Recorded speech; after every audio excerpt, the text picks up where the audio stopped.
Hello friends, welcome to Unacademy. I am Shivam Chail. दोस्तों, UPPCS में जो आरओ का एग्जाम हो रहा है 8 अप्रैल को, और उसके लिए अब मैंने एक क्रैश कोर्स चलाया है हिंदी का, जिसमें आज का हमारा जो टॉपिक है वो है वर्तनी शुद्धि का। वर्तनी शुद्धि से 10 क्वेश्चन आएंगे। वैसे सारे जो सेक्शन है हिंदी के, जो भी सिलेबस दिया हुआ है उसमें 10-10 क्वेश्चन सारे जो है टॉपिक से होते हैं। तो वर्तनी शुद्धि आसान होता है और 10 ऑफ 10 भी आप इसमें सही कर सकते हैं। तो चलिए शुरू करते हैं। Hello friends, welcome to Unacademy. दोस्तों, आर ओ एग्ज़ाम के लिए जनरल हिंदी के आज के टॉपिक में हम लोग वर्तनी शुद्धि देखेंगे और आने वाले एग्ज़ाम के लिए बहुत इंपॉर्टेंट है।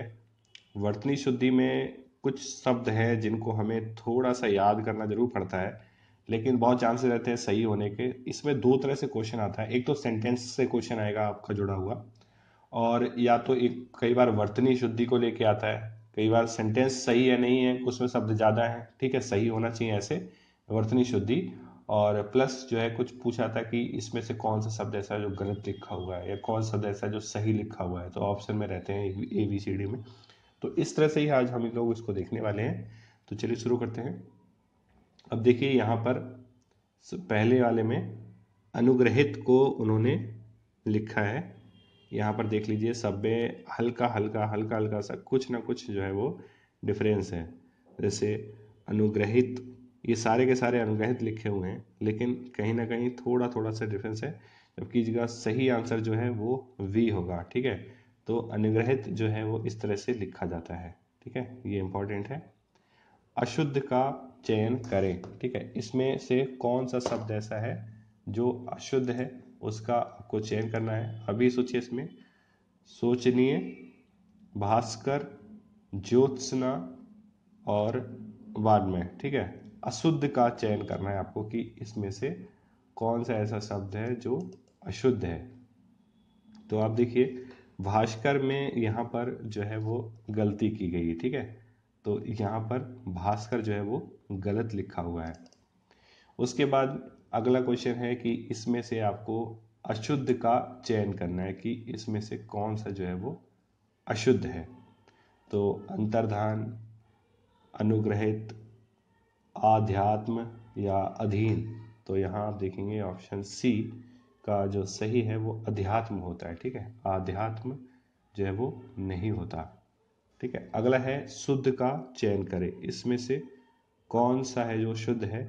खेवैया, न्यौछावर, अनन्नास या निरपेक्ष, ठीक है। तो आपने देखा होगा कि यहाँ सबसे पहले एलिमिनेट हो जाता है बहुत आसानी से, निरपेक्ष जो है वो गलत लिखा हुआ है, ठीक है। एक पूरा जो है वो रा बनता है निरपेक्ष में। उसके बाद में न्यौछावर, ठीक है, ये भी गलत है कि भैया। इसका राइट आंसर होगा सी, अनन्नास जो है वो सही लिखा हुआ है एकदम।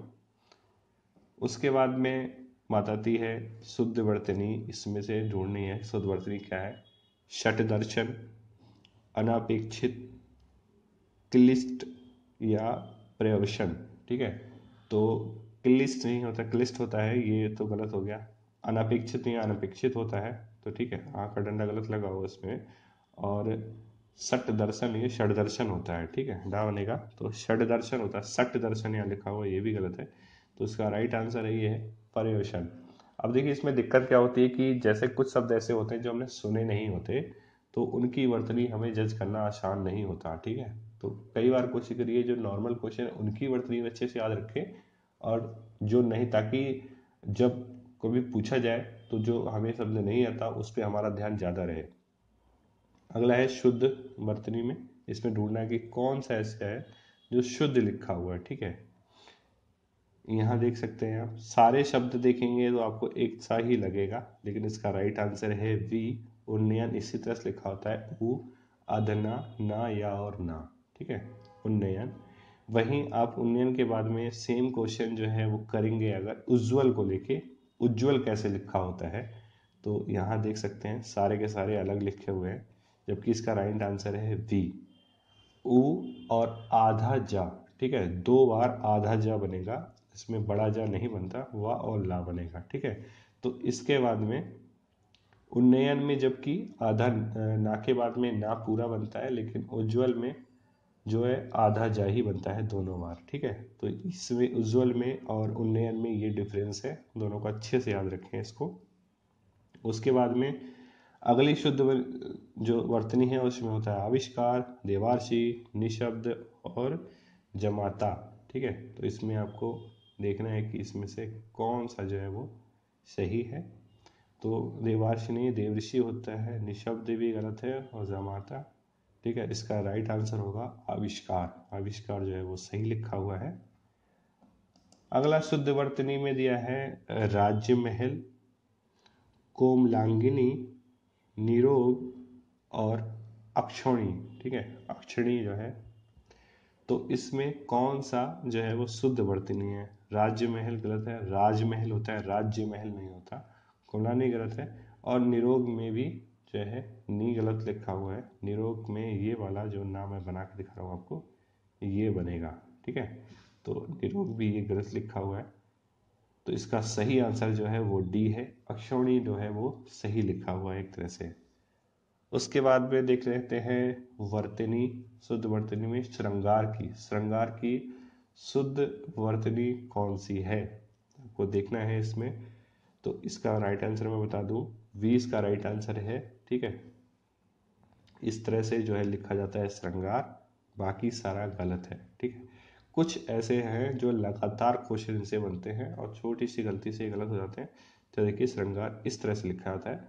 उसके बाद में शुद्ध वर्तनी में अगला देखते हैं क्लेश को लेकर, ठीक है। क्लेश का जो है सही कौन सा है, तो यहाँ आप देख सकते हैं सारा का सारा, आप देखिए इसमें कौन सा ऑप्शन आपको ठीक लग रहा है। और इसका राइट आंसर जो है वह क्लेश का सी, ठीक है। सी जो वर्तनी है एकदम एग्जैक्ट सही लिखी हुई है। अगला जो वर्तनी है वो हम देखते हैं कुमुदनी का। कुमुदनी की कौन सी ऐसी वर्तनी है जो सही है, आप इसमें देखिए कि आपको कौन सा इसमें सही लग रहा है, फिर मैं आपको इसका आंसर देता हूँ। इसका जो है राइट आंसर होगा वी। कुमुदनी जो है वो सही लिखा हुआ है वी में। उसके बाद में बात आती है अशुद्ध वर्तनी की, कि इसमें से कौन सा जो है वो अशुद्ध है। प्रज्वलित, समज्वल, उज्ज्वल या समुज्वल, ठीक है। इसमें से कौन सी जो वर्तनी है वो अशुद्ध है। ये अशुद्ध वर्तनी जो है इसमें ढूंढनी है आपको। देखिए प्रज्वलित एकदम सही है, उसके बाद में समुज्वल, ठीक है। समुज्वल देखिए आधा जा ही बन रहा है दोनों बार भी, जिस तरह से उज्ज्वल में भी आधा जा बनता है, तो ये दोनों सही है। डी जो ऑप्शन है वो गलत है, ठीक है। ये राइट आंसर समुज्वल इस तरह से लिखा होता है, ना कि इस तरह से, तो ये जो है वो गलत है। उसके बाद में अगली जो शुद्ध वर्तनी है उसको हम देखते हैं धोबिन की। जो शुद्ध वर्तनी है वो पूछी गई कि कौन सी जो है वो शुद्ध है। धोबिन, धोबिनी, धोबनी या धोबिन, ठीक है। तो इसका जो है राइट आंसर है वो धोबिन। ये सारे क्वेश्चन जो है वो लास्ट टाइम में पूछे गए हैं, और एक एग्जाम्पल है कि इस तरह से भी आपसे पूछा जा सकता है कि क्लोज क्लोज जो है ऑप्शन देके कि इसके आसपास का बताइए कि इसका आंसर क्या होगा। अगली जो शुद्ध वर्तनी है वो है भागीरथी से संबंधित। तो भागीरथी जो है एग्जैक्ट सही भागीरथी जो है वो उसका आंसर क्या है, ठीक है। तो यहाँ पर जो आंसर मैं बता दूँ आपको, इसका आंसर होगा वी। वी में जो वर्तनी है वो एकदम सही लिखी है भागीरथी की। वहा के बाद में आ का डंडा लगेगा, बड़ा का डंडा। उसके बाद में शुद्ध वर्तनी का अगले देता है विरहणी का, देखा जाएगा कि विरहणी का कौन सा ऐसा शब्द है जो सही लिखा हुआ है, ठीक है। आप इसमें देखिए कि कौन सा शब्द है वो जो है वो सही लिखा है। इसका राइट आंसर है सी, विरहिणी जो है वो सही शब्द है। उसके बाद में शुद्ध वर्तनी में देखते हैं विदुषी। विदुषी की शुद्ध वर्तनी हम लोग देखेंगे। अब देखिए इसमें कि इसमें कौन सा सही है। इसका राइट आंसर है ए, विदुषी की जो वर्तनी है वो एकदम सही है। अगली शुद्ध वर्तनी जो बहुत इंपॉर्टेंट है, कई बार एग्जाम में लगातार पूछी गई है, कवित्री की, ठीक है। कवित्री, कवित्री की सही जो वर्तनी है इसमें से कौन सी है, अब जज कीजिए। राइट आंसर है इसका वी। वी जो है वो सही है एकदम। शुद्ध वर्तनी में अगला है ईर्ष्या से संबंधित। ईर्ष्या कि कौन सी ऐसी वर्तनी है जो एग्जैक्ट सही है। ठीक है, अब देखिए इसमें कि इसमें से कौन सी ऐसी वर्तनी है वो ठीक है। राइट आंसर है इसका डी। टी की जो ईर्ष्या की जो शुद्ध वर्तनी है वो सबसे सही है। उसके बाद अगली जो शुद्ध वर्तनी है वो है दुर्निवार की। ठीक है, दुर्निवार की जो सही वर्तनी है, तो दोस्तों दुर्निवार की जो शुद्ध वर्तनी है वो डी इसका राइट आंसर है। तो दोस्तों इस तरह से आप देख सकते हैं कि जो वर्तनी शुद्धि के जो क्वेश्चंस आते हैं उसको किस तरह से रेडी करना चाहिए। दोस्तों इस वीडियो में इतना ही, मिलते अगली वीडियो में। Thank you.